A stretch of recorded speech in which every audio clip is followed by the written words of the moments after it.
What's going on, everyone? Thank you for checking in with another issue of Tommy Reed's X-Men.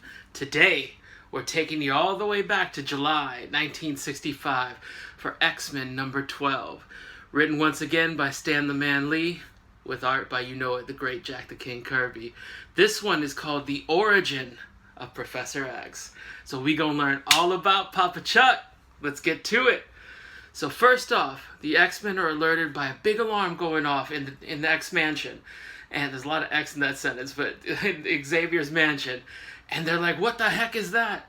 And so finally, Charles and Scott gotta come clean and tell him, oh, there's this thing that I built, this is Charles talking, called Cerebro.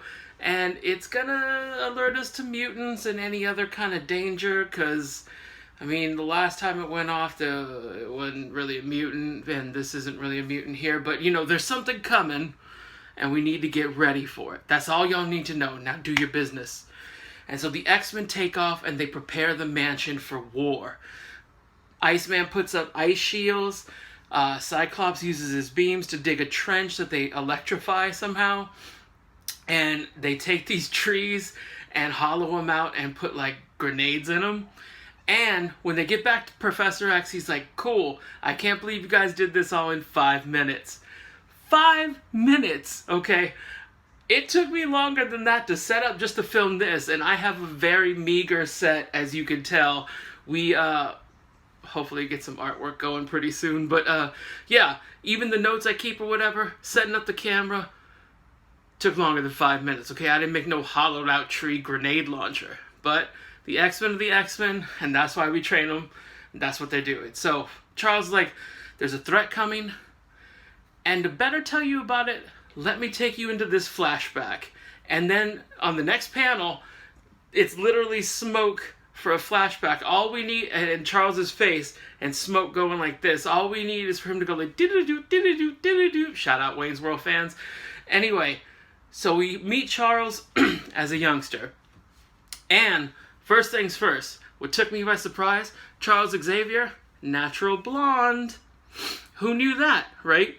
Anyway, Charles and his preppy blonde hair are at a funeral, actually, for his father.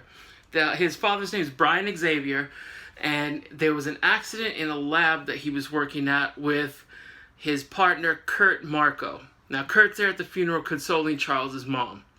And he works his Marco magic, I guess, because the next scene is Charles basically saying, yeah, he convinced my mom that I needed a father, and he decided to be that dad. So Papa Chuck's step-papa is Kurt Marco, the scientist, and opportunist.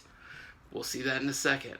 Anyway, sooner, Charles goes and meets his stepbrother. Now, he always wanted a brother. He was the only child of privilege, and he didn't have any siblings or anything like that, didn't have nobody to play with, and we don't say which specific year this is, but to me, his story, the way they drew him kind of remind me of when you see young Mr. Burns on The Simpsons, and he has a little sailor suit and stuff like that. He didn't have a sailor suit, but that's the way I pictured him. Anyway, besides the point, Charles meets his stepbrother Kane Marco, and the guy's a jerk. He's a little bit older than him, and then he kind of bullies him right from the get-go, right when they first meet. And pretty soon, Papa Chuck finds himself in a Cinderella situation, I'm going to call it, because his mom dies. And suddenly he's got an awful stepfather and an even worse step-sibling.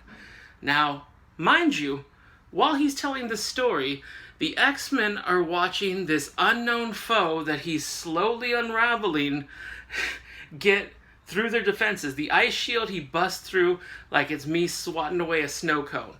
And I wish I had a video of me swatting away a snow cone right now, but I don't. Maybe if I remix this one day, I'll buy a snow cone just to swat it. But anyway, the X-Men are like, oh, he got through our first defenses, and Papa Chuck's like, oh, okay, well, let me finish this story, and then we'll deal with it.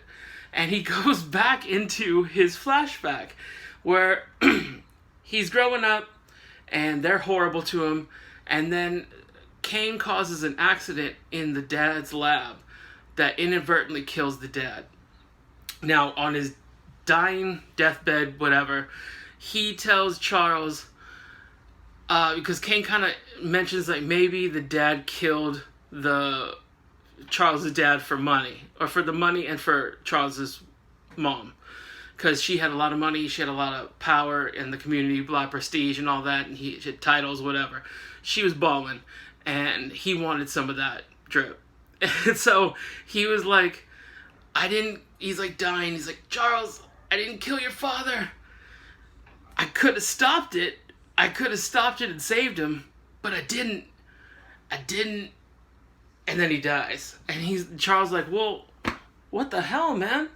And so he, like, in his Cinderella story, he was even waiting for like, I imagine he's trying to kill Charles off too, because like he's gonna get the inheritance eventually, right?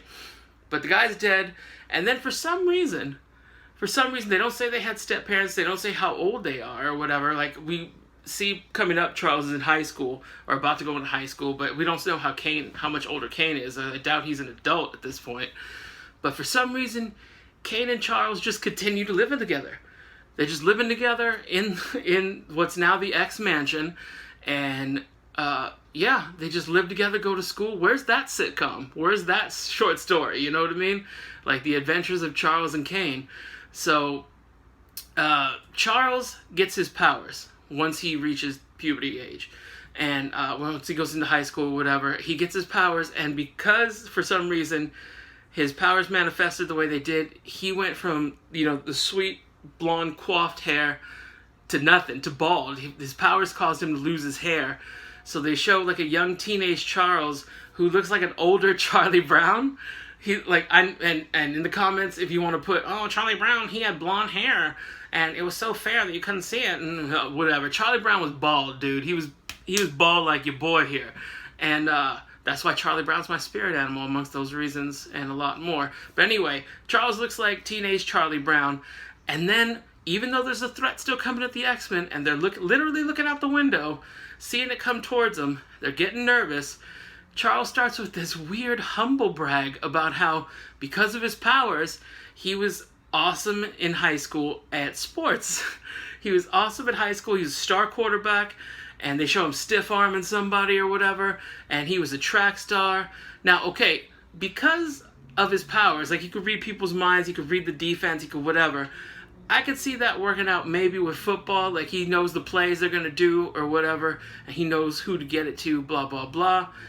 But how would his powers help him run in track?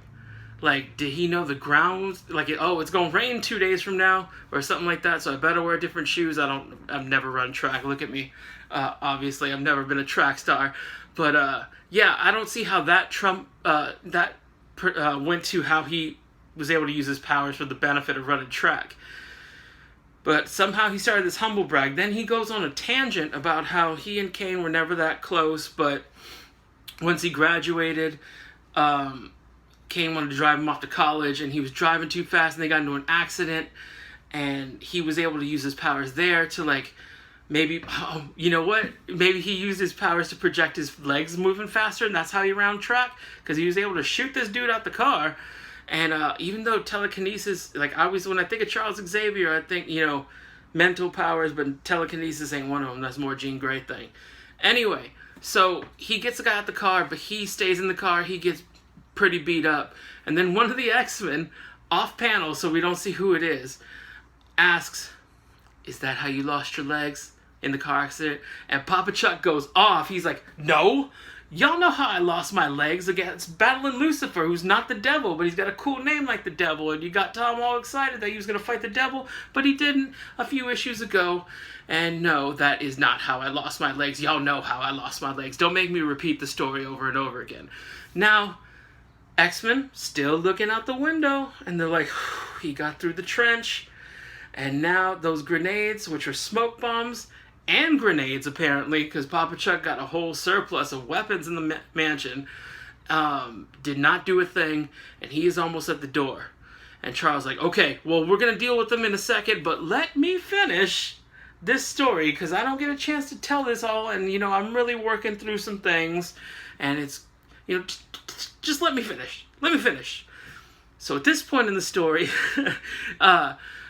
Charles and Kane are fighting in Korea, and they get bombed or whatever, and they find themselves in a cave. And man, this it seems kind of convoluted to me, but all right. So Kane finds a ruby, which gives him these magic bands, which gives him the power of what he later calls the Juggernaut. And the power so much at first that there's a cave-in, and Charles tries to save him, but he's caved in, and he's like, well, guess I don't have a brother anymore, and he walked away. He left the dude. He left the dude in that cave and be like, you know what, that guy was a jerk to me my whole life. Enjoy your power bands, bruh.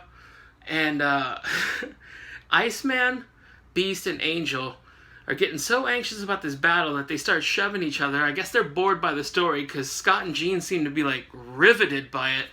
And they get into a fight. Like, this is the right time to start fighting each other, even though there's a dude like literally at your doorstep ready to give you some hands. But they decide to get into a fight, and Charles is like, let me finish the story and you guys don't continue this Donnybrook, whatever that means. I should have looked it up so I have a funnier definition, but you know, they get into a Donnybrook, they get into fisticuffs, the old 1-2, and yeah, so they do that, and then Charles is like, okay, so then I left him, and I'm assuming that, and then boom, Juggernaut busts through the door, and he's basically like, I'm back home, brother, and he's like, Charles like, oh my gosh, like as if he didn't know he was coming, as if today was the day he was going to tell the story regardless.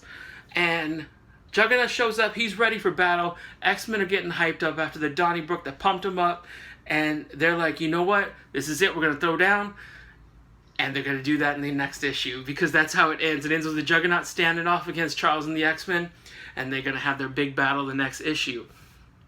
Now, final thoughts on this. Originally, I had it as a 7.5, but you know what? While talking about it, I had such a good time. I'm going to bump it up to an 8 out of 10. This was a fun issue. It was crazy to see young Papa Chuck look like Charlie Brown and be a track football star. I'm surprised he didn't brag like, you know, with the ladies or whatever. And like, they're like, we don't need to hear that, Charles. And anyway, it was good seeing him talk about his life and get the origin of, you know, how he and the Juggernaut are brothers or stepbrothers or whatever. And it really pumps you up for the next issue, and next issue will not disappoint, and I can't wait to talk about it, and I will keep you on a cliffhanger like the X-Men did with this issue for next week.